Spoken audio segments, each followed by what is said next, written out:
يوم نحشر المتقين إلى الرحمن وفدا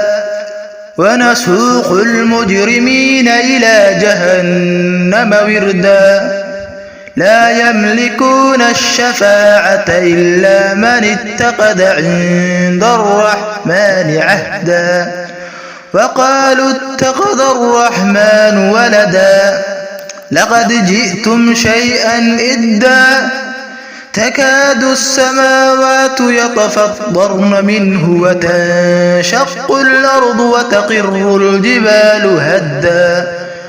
أن دعوا للرحمن ولدا وما ينبغي للرحمن أن يتخذ ولدا إن كل من في السماوات والأرض إلا آتي الرحمن عبدا لقد أحصاهم وعدهم عدا وكلهم آتيه يوم القيامة فردا.